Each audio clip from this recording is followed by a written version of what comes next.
one of the things that I liked about it was that I think if you want British people Where to is eat this place, more healthily, there is one actually somewhere in Cambridge Circus. I think there's one, quite a big one. Yeah.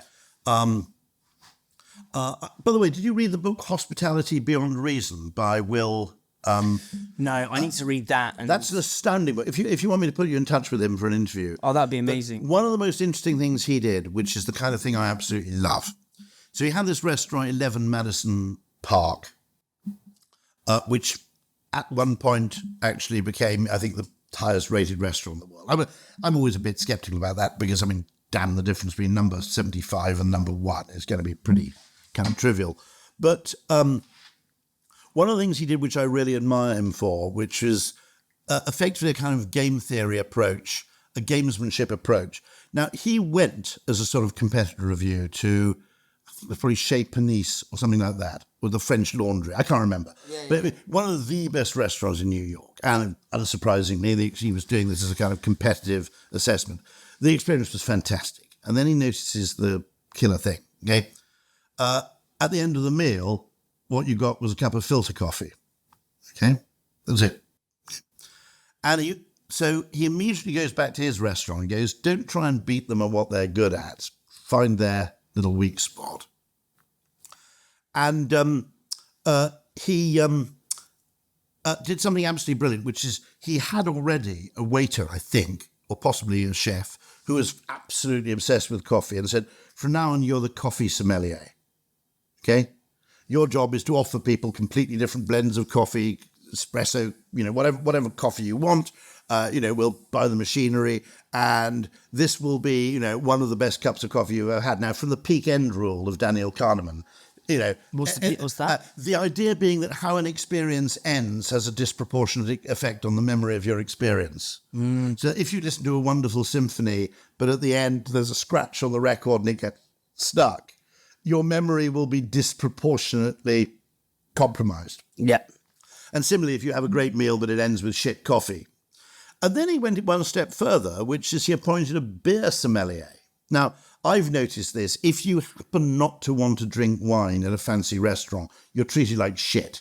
Because they come in and top up all your friends' fucking glasses. And, ooh, do you want another bottle of this? If you're ordering wine, you're treated like a god. If you want a beer, you're basically neglected. Can I have another beer, please, right? Yeah. And he actually appointed a guy as the kind of beer sommelier. And, now, what was fantastic about this was that it must have coincided with that period of extraordinary kind of effusion of brilliant American craft beers. And the beer makers were so bloody chuffed that a really serious restaurant was taking beer seriously. They were basically kind of always delivering bottles of their finest craft double IPAs, not quite for free, but I mean, they were absolutely overrun. Now, funny enough, there is an Indian restaurant somewhere in Smithfield, which I think it closed down probably because of Crossrail, but they had a really serious approach to beer. And it's often totally neglected. And I think, I thought that book, what's his name? Will, can you remember his name? I can't remember his surname. It's definitely called Hospitality Beyond Reason. Fantastic book, by the way. Anybody in the customer service business should read it. And that point of actually saying, okay, where are we falling short? And beer is a fantastic example. Where most great restaurants, I think, fall really, really short. It's like looking at the problem, back to what we were talking about with James Dyson, looking at the problem from the wrong way round. Wrong way round, exactly. And I interviewed Charlie McVeigh. Do you know Charlie McVeigh? Yeah. And you have to remind me, I know the name. So he